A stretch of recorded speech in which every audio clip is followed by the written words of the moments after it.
everyone, and welcome to one-shot number 29. We are keeping on here with our Superman theme from the last issue. As usual here, we have Jocelyn joining me here with Gabe, who is myself. Say hello, sir. It's funny how you introduced that. say hello. You're like, here's Jocelyn and here's Gabe. Oh, by the way, I'm Gabe. Yeah. And by the way, I am me.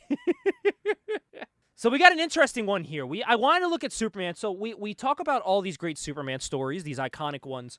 But, okay, I'm going to tell you why I went with this one. And it was the insaneness about it existing. Because you can read a Superman story, and while Superman's story is great and simple, you do see it a lot. It is repeated quite a bit, and you kind of know what you're going to get from a Superman story. And I wanted to read something that was very different. I wanted to read something that I knew before even reading it that it wasn't our usual Superman story. And this is definitely that. As a matter of fact, there is virtually nothing related to Superman in this Superman story. This is Just Imagine Stan Lee's Superman by DC Comics. And it was Stan Lee's excuse to just make stories with some of the best artists of the time. And honestly, still in history. Stan even has a big opening monologue here in the beginning of the book, where he says, I don't know if you did you read through the big monologue there? I did not. I passed that over. I should have read it, but I didn't. I did, because I wanted to get like a view of his mindset going into this and what he was thinking. So this is what he says. He goes, "Hi, true believers. I want to emphasize that this project is intended as a heartfelt tribute to the talented artists and writers who have created DC's greatest heroes. Anybody can come along later on after the hard work has been done and write a different version of some famous feature. Please don't think for 1 minute that this is an attempt to improve on any of the truly great characters that have become legendary throughout the world. The new versions in this series are merely fun exercise, a chance to work with some of the best artists in comicdom, a chance no writer could refuse. So I hope you enjoy this somewhat different look at a few of your favorite heroes, and remember, the version you're about to read owes its very existence to the true masterworks that came before it. Excelsior, Stan." So if you read that before, that's why when I read the rest of this story, I kind of knew what I was getting into. I knew this was going to not be what we know for Superman, which I'm okay with. I'm okay with that, because Stan is a very different writer, and I think that is shown. Extremely different. Yeah, and I think that's shown very much so in this book. Yeah. So this starts here. So that's why when I look back on this book, I don't see it as much in a negative light because of what he said in the beginning. It's just Stan having an excuse to have fun and be creative. And he sure was creative. This is a very creative story. But it does pull from a lot of Stan Lee-isms and Stan Lee stereotypes that you will see. So, we start here in the beginning, and I knew immediately this was hilarious. Because I could read this line, I could hear it in my head with Stan saying it. It says, "A far distant galaxy in another universe. No point telling you its name. You couldn't even begin to pronounce it. Ah, yes, Krypton. Hard to pronounce." You know, the very famously hard to pronounce Krypton. Yeah. So yeah. we get a view here of our protagonist. He is a blonde-haired, kind of look like Steve Rogers, blonde hair, wearing the Superman colors. He has these weird UFC gloves that go up his forearm. I was distracted by his gloves this whole time. His little fingers pointing out at the end. You said Steve Rogers? Okay, I was thinking Buck Rogers, but Buck Rogers doesn't have blonde. Yeah, no, Buck Rogers doesn't have blonde hair. I was like, shit, did I fuck up? He doesn't have blonde hair. No. No, it was my memory bank was failing me. I will say the art in this book is great. It's very like it's Buscema channeling his inner Kirby, and I love that. I think it's very cool. I agree with that. Was it Buscema? I feel like I always say it wrong. I always said Buscema, but I don't know if that's even right. I think it's pronounced Buscema. Is it I think it's pronounced Buscema. Well, I know his first name is pronounced John, so John did good. Right. Good, John. So we start off the book here, and we see our protagonist. He is like on a workout machine punching, and we find out that there is this space-time bender machine that's being created on this planet that's just going to change the world. And they talk about how it's going to be able to reach other galaxies basically in the snap of a finger, or as they say, a wink of the eye. You will learn in this book, if you purchase this, it's a lot of tell. It's a lot of tell, don't show, which is very Stan Lee. Yeah. He is known for just telling and not showing. This felt like it was an Amazing Fantasy Spider-Man book with a super character, like a superhero Superman character. So yeah, he starts punching, and we find out that this super character is actually part of like this police force. And what I love is that the wife just constantly is like, oh, I have this feeling that something horrible is going to happen. And she says it every 5 minutes. Oh, I have this feeling of dread that just something horrible is going to happen today. This is going to be a bad day. And he's basically just like, woman, relax. I got this. I'm going to handle it. Nothing's going to go wrong. I'll see you later. And she's like, I hope, because I just know something bad's going to happen. And I'm like, oh, God. So you find out he's flying, and he says out loud, oh, this new shoulder harness is great. So you find out that's how he flies. It's with his shoulder harness cape. And shockingly, this ginormous steroided out man is actually the smallest man on the force. He was trying to get more jacked to be big like the other guys. So he rolls up, and you find out he's just in time. The squad's in action. There's terrorists having a hostage situation. He's like, I got this. I may be the smallest guy here, but I can get the job done. So what he does, he throws a grenade over the plane, or ship. Sorry, not a plane, a ship. And distracts them. He's able to get into the ship. And he kills a guy. Superman kills a guy. Oh, and Superman has a different name, by the way. He's not Kal-El. He is, what is his name here? Starts with an S. We know his wife is Lyella. It's Sal. Is it Salden? Salden. That's what it is. Salden. Oh, and also all the dialogue. Stanley says he's because he didn't want to write like space dialogue. He is just saying he's translating it to English. So yeah, he punches a guy, makes him shoot his friend, and he's like, "Ha-ha! That worked. My plan was perfect." And I'm like, "All right." Well, so he let that happen. He wanted that to happen. And then he grabs a guy by the arm, punches him in the head. Another guy shoots at him. He takes him down. And we find out on the news that all these terrorists were successfully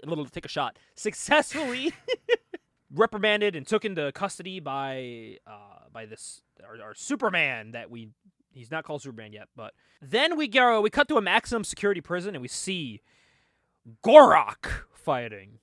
Gorak is this ginormous, muscled out, bald man, to which I said, I think this is supposed to be our Lex Luthor.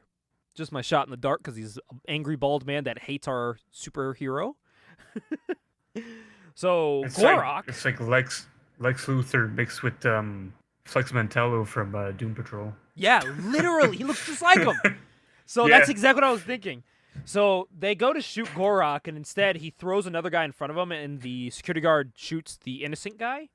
And Gorak then takes this guy down and rips off his flight harness and then flies away. This is the worst maximum security prison ever. How is he able to just fly out? And these dudes are shooting and have the worst aim in the world. They got Stormtrooper aim shooting at him. I will say, the fashion in this and their clothes, very like Star Wars-esque, which I kind of dig. It's like that 80s space vibe. Like, especially when you look at the wife here when she's cooking. She has like the very space-looking leggings from like Star Trek. Like how they would dress them up, which I think was pretty great.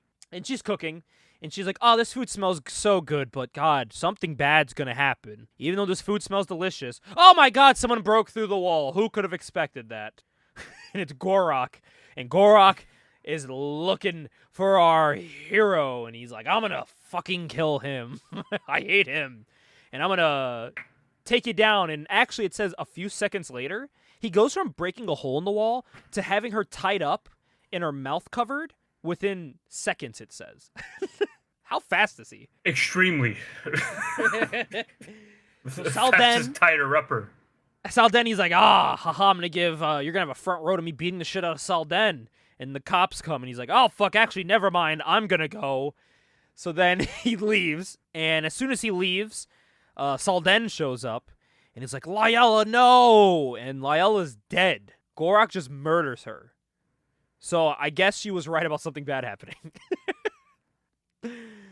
Who could have seen it coming? And he goes, oh no, Lyella's dead. All because of me. And then it says here, it says, what starts as anguish turns into searing, blazing, white-hot rage. You know, as Superman does, he gets hot-headed, you know? And he's basically like, where the fuck is Gorak? I'm going to kill him. He is on a bloody, angry rampage trying to find Gorak. And they're like, yeah, he took that car. Even the cop, his partner, was like, bro, relax. Like, calm down, simmer down. He took the car. He's on the move. And they cut to Gorak, and he's just murdering 2 more guards with a gun. And he steals their ship, and he's actually going into that transporter I mentioned earlier, the space and time one. When he gets on the ship to do it, Salden shows up, and he's like, I'm gonna fucking murder you. Literally. And he says it, he's like, you're here. And he's like, no, you're going to be 6 feet under. I hate you. You killed my wife. So the ship takes off, and Gorak's like, well, dummy, you're not buckled in. I am. So he takes off. Salden's an idiot, falls to the ground, and he kicks the gun out of Gorak's hand and then punches him with his UFC gloves, and he's all angry. To which I notice here, the S's on the chest. So are those for, like, his name? Yeah, I couldn't figure that out either. Yeah, that's all I can think of. So he punches him, and in the famous Superman quote, he says, your fight was with me, you spineless scum. And then he says, but you killed my innocent, defenseless wife. Like the miserable coward you are. As we've heard Superman say before. But we find out the ship did get through space and time successfully, and they start careening down towards a planet. And you can see through the window, the planet is Earth. They're coming down towards Earth. Salden can't stop the plane because he doesn't know how to control the ship at all. So he's like, I just muscle instinct, fucking try to stop it the way you stop any other ship. And as he's about to do that, Gorak just whacks him in the back of the head, attaches on the shoulder harness, and flies out of the ship to let Salden die.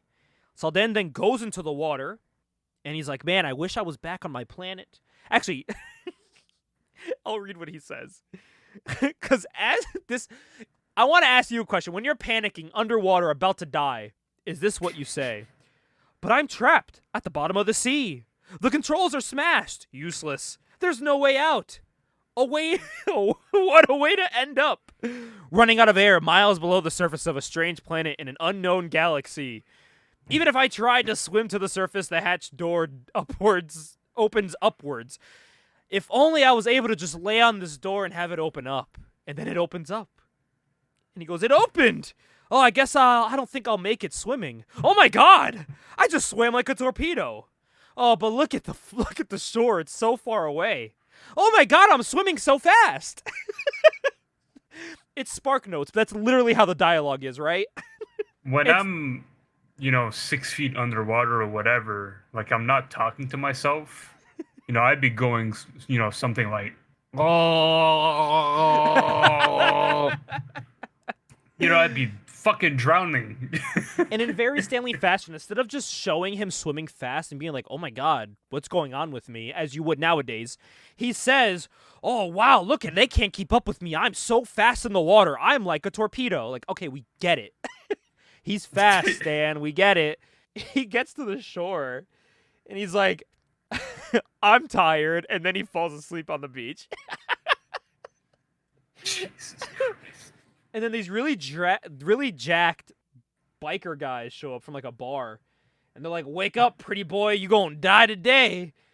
And then Salden's like, whoa. And if you look the way he grabs the guy, he loops the belt with one finger and lifts him up really high in the air. To which I'm like, that's how you show how strong he is. Just looping a finger.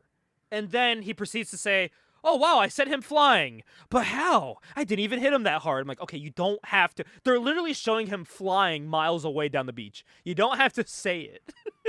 So he's all worried and confused, and he notices that the gravity is all weird. And he's like, the gravity here is stronger, which means I might be able to do cool stuff here. So then he just proceeds to run. He knows everything that's going on, which I don't get. I get if he was like a scientist on his planet, but he's not. He was just like a cop. So how does he know like how gravity works on other planets and that he has like this super speed and he lunges really far? Like how do you know this? I wouldn't think It's that like the first thing I get on a planet. It's like a space cop, kind of. Yeah. Yeah, Like a but he knows space all this cop. like science about jumping far, and even then he gets to the city and he's like, "Well, if I'm to live here, I have to learn the language." Oh, actually, before he says that, he goes, "I need to fly. I'm going to use my shoulder harness." And he's like, yeah. "Oh, my shoulder harness is broken. But hey, I'm going to wear it cuz it looks cool." Okay. Okay, Salden. So he wears it, and then he's like, "All right, I need to learn the language here." He then proceeds to lurk at the Daily Planet newspaper about lowering taxes, and he instantly knows, like, in 30 seconds, how many letters are in our alphabet, and then learns how to talk within, like, 2 minutes. Is that, like, a police thing that you can do? Do cops just learn languages that easily? It is now. And I like the little dialogue here. He's like, "Oh, well, at least I learned their language so easily because these guys are just, oh, they're so simple-minded." And then Stan says, "Which is lucky for me, no more translating." And then it says, "Lazy Bones Lee." I like that Stan is so, like, dedicated to the gimmick. There's also, I don't know if you have the page open here, but there's a really fucked up image in this that confuses me. Do you have this page open where he's looking at the Daily Planet? Hold on, let me pull it up. Just because there's an image I need you to see here. I'm going to put it on the screen, too, for people. There is an image of someone walking. And listen, I'm no professional artist, right? I like how you had to put that over. But there's a woman walking in the background. And anatomically, if you're looking at her, she's a fucking giant. Like, her legs are going off the panel, but the person that's, like, maybe a foot in front of her, the dude with the tattoos, is, like, at her butt cheeks. How tall is this person walking? What page? I'm trying to find the page. Page 17. Page 17. Because luckily they numbered the pages in this. I like that. I like that a lot. Page 17, there he's walking all angrily. By the way, this Superman has a big scar on his face. Like he looks like Anakin from Star Wars. Do you see the giant woman walking? Yeah, I do. What the fuck is that? She's huge. Yeah, what the hell is that?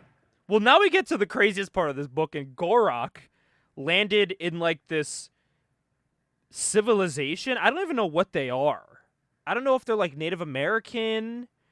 I don't know if he's, like, in, like, an African region. I can't tell. Gorok shows up to these people, and he's like, "Oh, these guys are idiots. I'm a god." And they're like, "Well, if you're a god, you can beat us up." So Gorok's like, "All right." And he just destroys them. He rips a tree out of the ground and beats the fuck out of them. And they're like, "We bow to you, Gorok. You are a god." And Gorok's talking in the third person. He's like, "Gorok's gonna like it here." And then the next panel is great on page 19. It's Gorok sitting in a chair, and women are dancing for him. And it's amazing. He's like, "This is fucking awesome." And the women are like, "Maybe if we dance, he'll have sex with us." Like, what is happening? What is this weird, like, white savior that Gorok has, this complex he has? So then he makes them carry him in a bed, and he's like, "This is boring. These guys are prehistoric. I need to go to a city." So he's like, "Bring me to the nearest city." So he goes. In the next page, I thought I was reading a fucking Robin book at this point now. Because Salden, or Superman, is walking around and he's like, "Fuck, I need money." Because, like, obviously this planet is like my planet and uses money. How do I get rich quick? Oh, look, there is a circus going on. And you hear the guy, this is the most pro wrestling shit ever. Because the booker is like, "Yeah, we don't have our opener. I don't think we can run the show." And Salden's like, "I can do it. I can help you out." And he's like, "Yeah, I don't want to pay you though, brother." Salden's like, Yeah. "I'll do it for free, and if you make money, you could pay me." And the booker's like, "Oh, I'm in." I get That's all to you run the gotta say, show man. and you're free? So he was like, "Yeah, perfect." So then Salden's inside this giant tent, and he's being introduced by this person, like the host of the show. And Salden's standing on a pole, and he's like, "Oh, sorry, this pole isn't centered." And he lifts up the entire tent of the circus. and like moves it 2 inches to the right. And he's like, ah, now it's straight. And It's like a everyone's like, mild inconvenience. yeah. And everyone's like amazed. So then he's like, all right, time for the real show. And he like super leaps onto the top of the the trapeze section. Trapeze. Yeah, so he jumps up and Yeah. everyone's like, whoa, how did he do that? He must have springs in his boots. So then he just like he balances his head on like the foot part of the trapeze while having two people balance on his hands. It's like the most insane image ever. So so it says, for the next half hour, Salden uses all his newly acquired super ability to dazzle the audience and the performers alike. It was at this point I'm like, what is happening? Superman's at the circus. So then he gets like a shit ton of money. And the guy's like, whoa, how'd you get all those built-in gizmos? And he's like, yeah, they're built-in gizmos. And then he's like, what's your name, guy? And dude, I don't know if you noticed this, but I cracked the fuck up at this. This made me love the book. He goes, what's your name? And Superman goes, better make one up that sounds like it belongs here. Let's see, the name on that ice cream truck. And it's Clark and Peter Ice Cream. And it goes, and that street sign over there, dog, the street is Kent and Parker Lane. And he goes, my name is Kent, Clark Kent, which means he was a name away from becoming Peter Parker. He was. Yeah, he which was. I thought, I was like, that is amazing. I love that little Easter egg. Of Peter Parker's name being here. He is just a whatever away from becoming Peter Parker. And he's like, all right, Clark, I'll see you tomorrow. And he's like, no, I got enough money. Goodbye. You'll never see me again. So he leaves.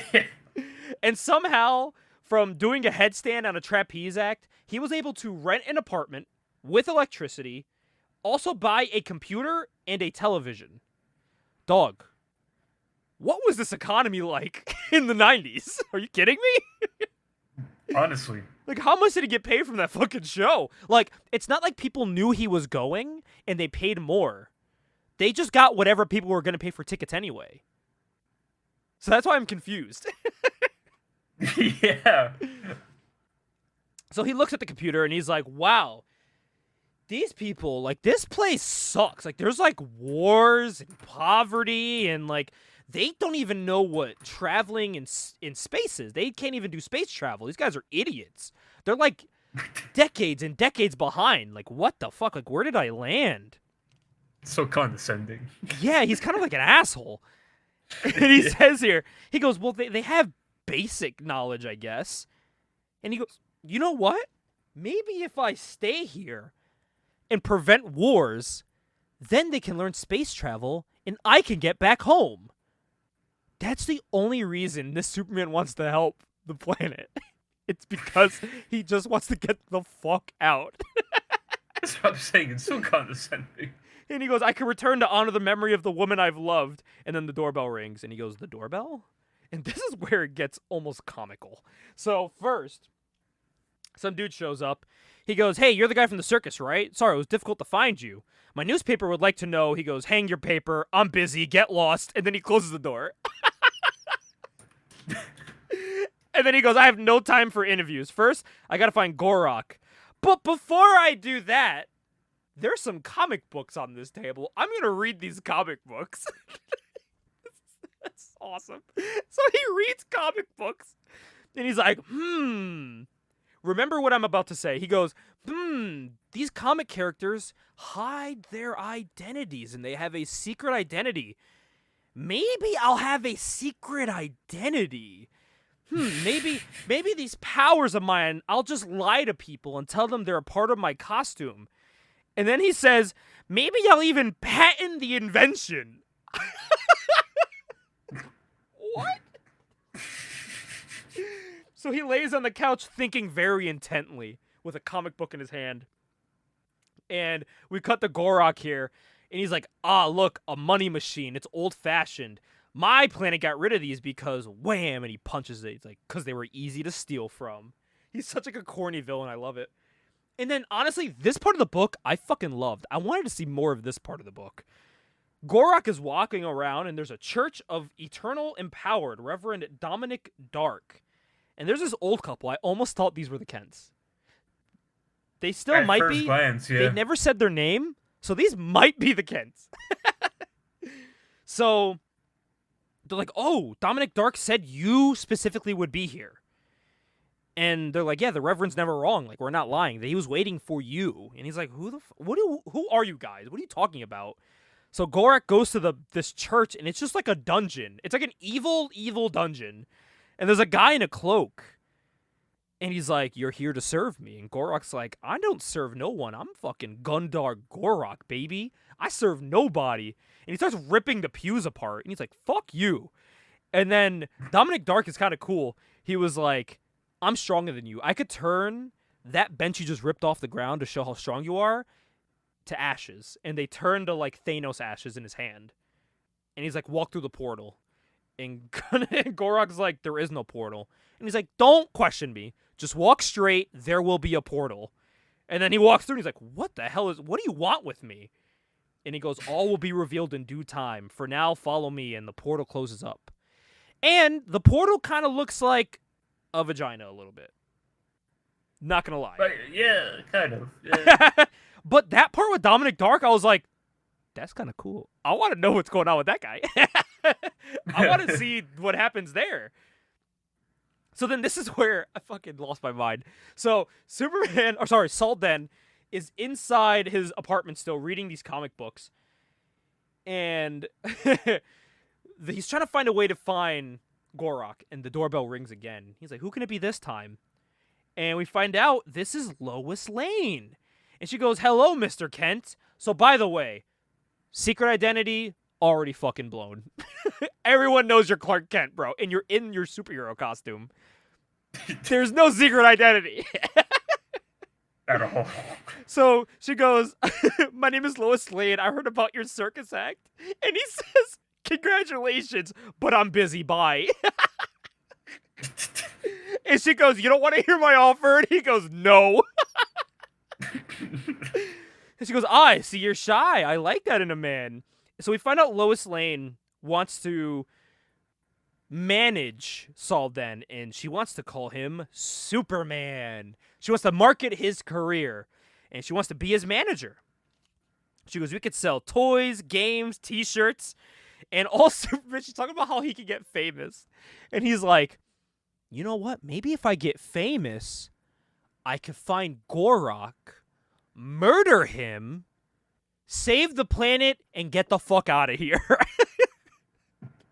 Which is insane to say Superman is thinking.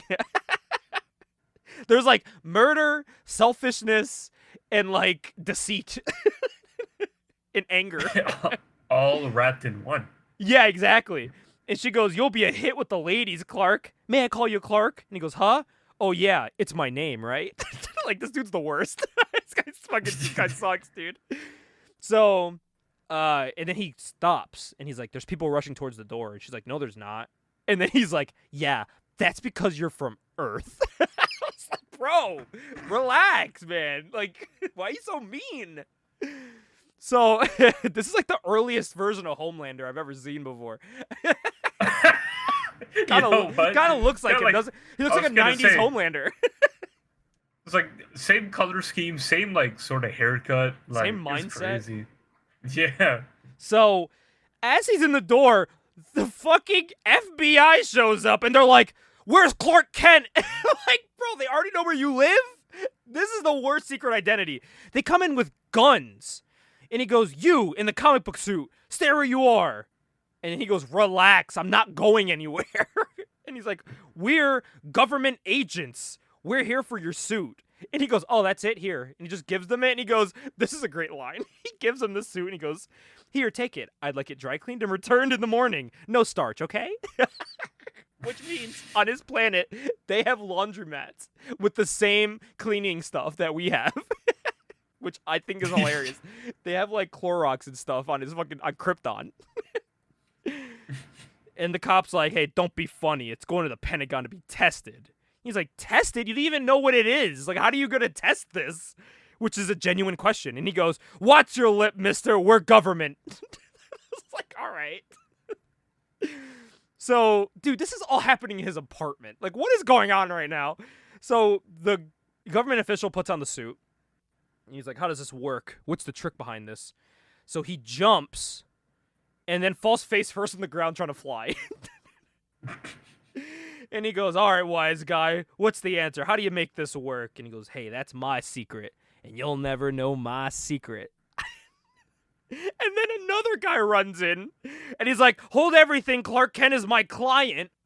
What is happening? There's a lawyer here. And he's like, you can't take his cape, we will sue you. And then the cops just leave. And Los is like, yeah, I hired him to be your lawyer. It's like, what? She didn't even know he would say yes.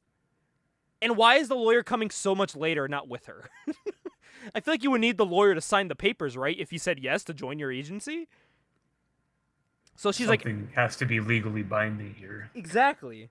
So she goes, anyways, let's talk about your Larry King interview. So the TV comes on, to which Superman says, the TV's still on. There's a news flash. Like, all right. That made me, you know what? That made me think this is a really deep cut reference. Some people listening to this might not get this, but when you said that the TV's still on, they reminded me of that moment of Darkseid Phil when he got caught jerking off on stream. He's like, oh, the camera's on, huh? Own Darkseid Phil. He said, the camera's on, huh? Camera's been on the whole time. That's our Connecticut representative, by the way. Isn't that crazy? Him and Triple H. Darkseid Phil, yeah. Connecticut's finest. And the dude that reviews the music, the bald dude. Fantano? Yeah, he's from Connecticut. He's actually doesn't live far from me. He goes to a coffee shop I go to. Oh, I hate him. Which is funny. Yeah, same. I irrationally hate him. Me too. Anyways, moving on. Anyways, terrorist here. And by the way, we don't even know if they're in, like, the Daily Planet's there, but they never explicitly say they're in Metropolis. So we don't even know if they're actually in Metropolis right now. We don't know where it is, but we just have to assume. So they say the terrorists have demanded $10 billion in a special container to be picked up by helicopter, and they're holding people hostage. And this is where he's like, oh, man, if I stop this war, like, if I don't stop this war, they can't create space travel and get me back home to leave them alone. So I need to stop this war so that they can create a portal to send me back home. So he's like, I got things to do. He goes, set up that Larry King interview, whoever he is. So he flies out at full speed in front of everybody. Again, secret identity, bro. What are you doing? He's like, I got things to do, and it flies away. Like, just tell her what you're doing at this point. Who gives a shit? And she's like, wow, that jet on his back doesn't make any noise. How is that possible? So then the Pentagon is having a conversation. They're like, well, we have no other choice to go with the terrorists' demands. And as they're saying that, he just flies in through an open window, and he's like, I'm here to save the day. And they're like, hey, that's the guy from the fucking carnival that does a handstand. We should hear him out. Like, what? No, what? No, you don't do that. What are you talking about? That's like a clown running into the office. He's like, I can fix this problem with terrorists. And they're like, oh, this guy knows what he's talking about. Yeah. This guy jumps high, and they're like, yo, he might be able to stop these terrorists. Hold on. So he hides in this, like, I don't know, it's like a package for the money to the terrorists that they're asking. Mm-hmm. They drop it into the ground, but the ground is like an open wound that closes up, I guess. And through that, the money goes to China, where the Chinese president's being held. I'm just guessing it's China. They don't say where any of this is happening. This could still be in where Metropolis is. Who knows? They don't say. So the money gets picked up by the terrorist, and you find out the terrorist is Gorak, and he now has Lois Lane. Okay. And he's holding Lois Lane hostage. They tie him up in chains. And he's like, Gorak, I'm so fucking sick of your bullshit. And then we get a cool page, and it's recreating the Superman chain breaking. This is the only page that is related to Superman whatsoever.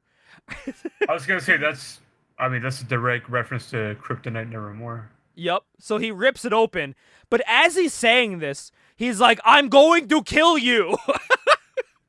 You killed my wife. You will die. So then he punches these terrorists really hard into Gorak.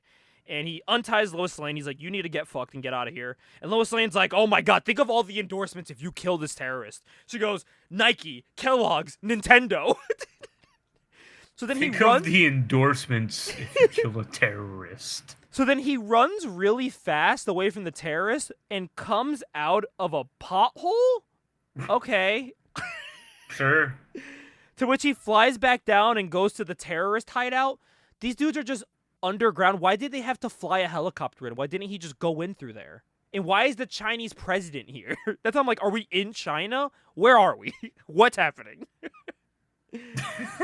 So anyways, Superman's like, Gorak, I don't give a fuck about any of these dudes. He super kicks all of them. Tears the tracks off of a train. So I guess they're on train tracks all of a sudden. Ties up guys in metal train tracks. Which I'm like, all right, that's Superman. He didn't kill them. He tied them up. And then he says, Gorak, it's time for you to die. And then he flies at him. Gorak shoots a RPG at him. I can't believe I'm saying these words. And then the RPG causes rocks to fall from underground and kill Gorak. And he's like, well, that's a job well done. Let's get the fuck out of here. So Superman leaves. And he goes back through the pothole. And Lois Lane's like, oh, I'm glad you're back safe. Like, bro, all the armies are going to bid for you. You're going to be a superstar. Not going to lie, I kind of love Lois Lane because I feel like you could slot her into the boys and she would fit perfectly. She's like she is made for Vought. She is made for it, bro. No, she's like WCW Paulie Dangerously. I could see her lead the Dangerous Alliance. Yeah, he's like, bro, I just stopped all these terrorists from causing another world war. And she's like, you're going to have your own cereal. You're doing great. You're going to have a Nintendo game. So she's talking about all this stuff. And he's just like, I don't think I killed Gorak, even though I should have. I think he somehow survived, and I'm unhappy about that. And when Gorak told me about the president, he said, you'll only find out in a matter of time. Maybe that means something. And she's like, yeah, I don't know. What time is it? Because there's a giant clock over there. I can't see the time. And Clark's basically like, yeah, you fucking dumb earthling. I can see that far. And I can see the Chinese president on it. So he flies at rapid speed. And he gets the Chinese president who's tied to the clock. Rips it apart. And he goes, hang in there, man. We'll make it together. And the clock explodes in a obvious terrorist attack. But he says he threw it high in the air, so maybe it didn't explode the building, so I guess it's okay. He goes, he saved me. He threw the bomb high in the air. And Lois Lane makes sure as he knows, that's why I dumped him, Superman. So, like, she owns the rights to Superman. And the Chinese president's like, I knew that your government is great. Thank you, Superman. That was awesome. And she's like, my client's available for overseas bookings, by the way, Mr. President, if you would like to see him. She's just, like, selling him to everybody that she can get a chance to. He didn't even sign a contract. She's not even technically his manager yet. Yeah, so, he's just going along with it. Yeah, he's just going along. He's like, I don't give a fuck about any. He's literally, his face throughout this book is like, I don't give a fuck about any of this.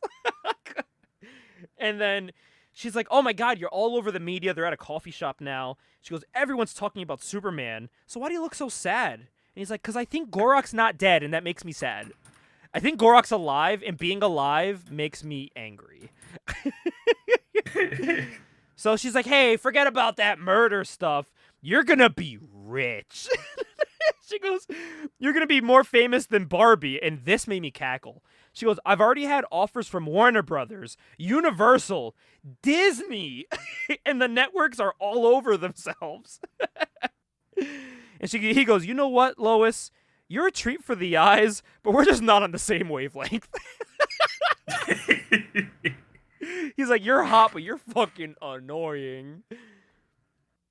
So, this is so stupid, too. So, they're walking away out of the coffee shop, and he's like, what was Gorak up to? Like, maybe he has something else planned. And then she's like, she's thinking, maybe I'll dump all my clients and take over for him. And he's like, And why would Gorok risk causing a world war just to get to me? And she goes, I'll collect 10% of his assets as an agent and 10% as his manager.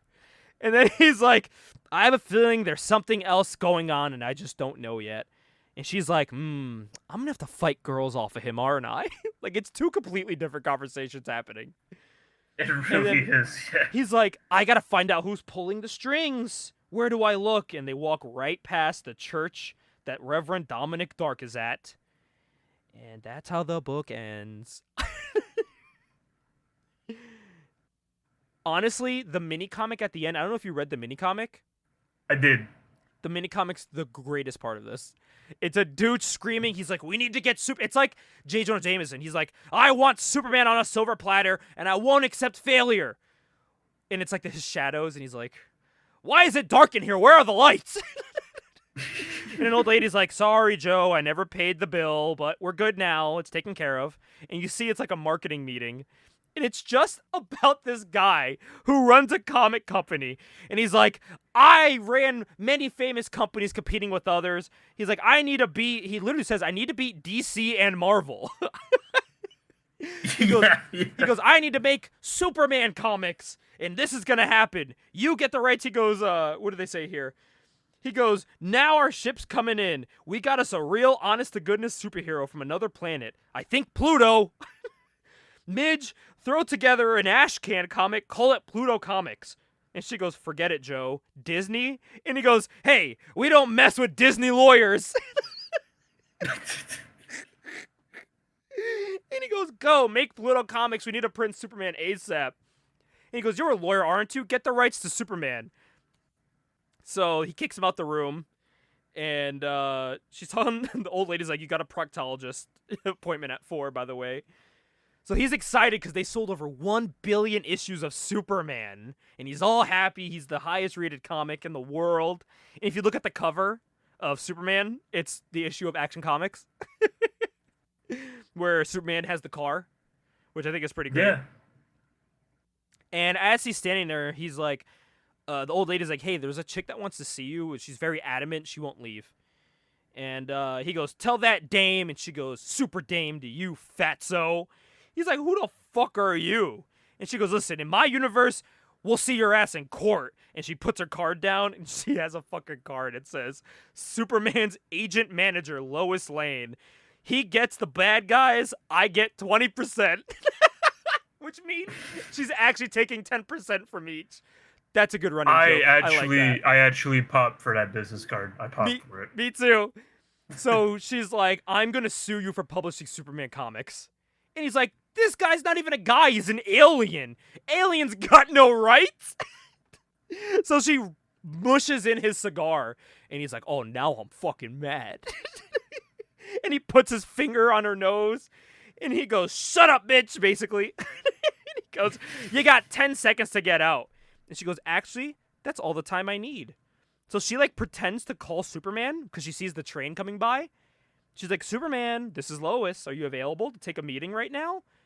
And then she goes, 3 seconds, 4 seconds. And because the train's coming by, the room starts shaking. And this guy thinks it's Superman shaking the building. So he hides under his desk. And he goes, call him off. Call him off. And she's like, 5, 6. And he goes, fine. I'll stop publishing Superman. I'll do anything. Just make him stop. And she's like, oh, you smooth-talking charmer. You convinced me. She goes, but you got to pay for being a naughty little publisher. And he's like, I'll pay. Is he gone? I'll do whatever. And he writes her a check. And she... one of the other guys working there goes, careful, miss. Joe's checks sometimes bounce. And she goes, if this bounces, so will he. And she gets on the phone outside and she goes, DC Comics? This is Lois Lane. I represent Superman. I hear you're looking for a new strip to replace Zatara the Magician in Action Comics. This literally, in this world, DC and Marvel exist. Why did I want more books about this mini comic at the end of this? I want a Lois Lane book. She's so entertaining. I would have much preferred a Lois Lane book, to be honest. Okay, so reading this, It's not good. Not good. It's not good. It's completely not Superman. It's the complete opposite of what we know of Superman. But because of that opening page, I already went into this with different eyes saying this isn't Superman. This is Stan Lee just using the names. And if Stan Lee was like, I'm going to call my hero Superman, and this is the story I would use. So you can't, like, look at it with even though the name is there and it's a DC comic, you have to look at it with a lens of if Stan Lee created a hero one day named Superman and wrote a book, this is what it would be.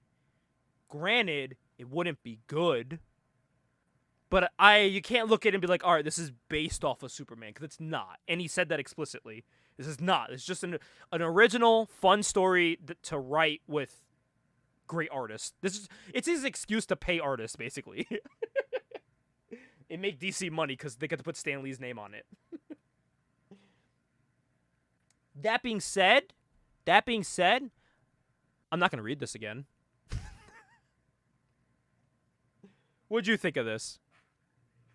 Gabe, I fucking hated this. The most praise I can give it is John Buscema on art, because I thought he did a great job on the art. And I have to say, like it or not, at its core, this is a Stan Lee book. Like, down to the I'm gonna join a weird sideshow to make money. With Spider-Man, it was pro wrestling. With this, it's joining a fucking carnival. And literally he hits him with the "that's not my problem" kind of thing when he's like, "But I need you for the next show." And he's like, "Fuck off." You know what I mean? His loved one dies. It's the reason why he becomes a hero. That I didn't mind because the trunks for Superman, it was established, I think, by Joe Shuster that he got the trunks because his two biggest inspirations were carnies and pro wrestlers. See? And pro wrestlers are essentially carnies. I think what I don't like the most about this book is that I would have liked more if he got here and he was like, these people are struggling, they need me. Like, I want to give them what my planet had. I think I would have liked it more if that was his mindset. His mindset is literally like, I'm here for my own benefit, and then I'm leaving them. You know? Yeah, sure. To me, my biggest problem with this book is that it's 50 pages. Yeah, it's quite a bit. It's quite a bit. if it was good, it wouldn't bother me, but it wasn't. I will say this: the concept of a hero from another planet showing up here, who is trying to get back to his planet, and the only way he can do it is by doing good. But because of his powers, it is realistic. If someone like that showed up, the media would be eating that up. So I think that's why I like Lois Lane's character. It's kind of realistic. Because everyone's going to want to fucking be the person behind that. You know what I mean? To make money off of it. Yeah, I do like Lois's depiction in this comic quite a bit, actually. So I think the idea is good of this character. The idea and the concepts could work if it wasn't called Superman and if it had a better writer on it. Yeah, that's fair. I just think the execution stinks. Yeah, I think... I'm trying to think, like, if you were to make this, who would, honestly, if you said, hey, Garth Ennis, this is your concept for the story, he would fucking write 50 issues of this. You get to tell Garth Ennis, I can write about a superhero that hates everyone here and is only here for his personal benefit and is run by a, like, dirty, doesn't give a fuck, like, manager like Lois Lane. He would be all over that. Are you kidding me? At the core, this seems like it was a Garth Ennis idea written by Stan Lee. Yeah. To be honest. And Stan Lee just kind of, plays it up for laughs. Yeah. If Superman wasn't nice. That's all it needed. If Superman was nicer, it would make me want to see him beat up the villain more. But he's basically the same as the villain. They're on the same wavelength. They just want to kill people. Like, he wants to kill the villain wants to kill everybody. You know? It's like, Superman just killing motherfuckers in page 3. God damn. But this is it's kind of a piece of history, though, this book. It is. I really wanted to like this. I don't ever go into a book wanting to like dislike it. Oh I no, really yeah. wanted to like this, and I read it and I was like, "Wow, this sucks. Yeah. This really sucks." I will say just a solid statement. I do not like this book, but what I do like is the concepts and pieces of ideas in this. That's what I Yeah. like. I like pieces and Yeah. ideas. I like parts of it. I like that mini comic at the end. If the whole book was just like a comedy mini book like that, oh my god. Give me that. Give me that mini book as a full issue. I want to see Stanley's Lois Lane trying to market her Superman to people for fucking 50 pages. That would be great. But you could tell. So this is what Stanley is known for this, though, and it's what I like, is the other people around his main characters. Like, J. Jonah Jameson's written really well, even though the book is about Spider-Man. This book is about Superman, but Lois Lane is written really well. Like, she is a superstar, you know? Yeah. The lawyer is intriguing. Like, he's a very, like, weird stooge lawyer. But, yeah, it's such a weird... It's just weird. It's just weird. But it's good to look at when we watch Superman and how great that movie was. If you want to listen to us talk about a spoiler review of Superman, listen to issue 29. But watching that movie and then reading this book, that just shows how great the Superman character is. Whereas if you change anything about it, it just isn't Superman. That's why I like this book. It's a good, or not like this book, but that's why I like the concept of, or idea of reading this book. Because it shows how if you change anything about Superman, even if he has the name, it's not Superman. You know? At its core, Superman is a certain idea.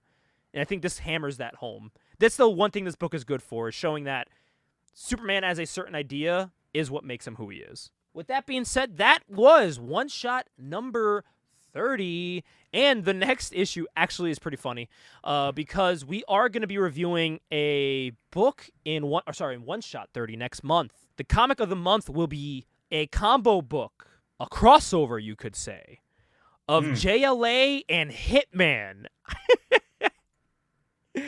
Oi. It'll be JLA Hitman number 1 and 2. It's only a 2-issue miniseries. Might as well just read both, right? Might as well. From 2007. So that'll be a lot of fun to read. This is by Garth Ennis. So it's funny we brought him up because that's what these are written by. So it's going to be interesting. Hitman would have thrived in this universe, in this Superman's universe. Oh, by far. He would have been a hero in this universe. But yeah, we're going to be reading JLA Hitman issues 1 and 2 next month. That'll be a lot of fun. I've actually heard good things about this story. So I'm excited. Hitman is like an underrated series of books I've never touched and that I want to. Yeah, he's a hidden gem in DC's part of the universe. Yeah, so I'm really excited to jump into it, and we'll go from there. So thank you everyone for listening. We will see you next month, and yeah, stay safe.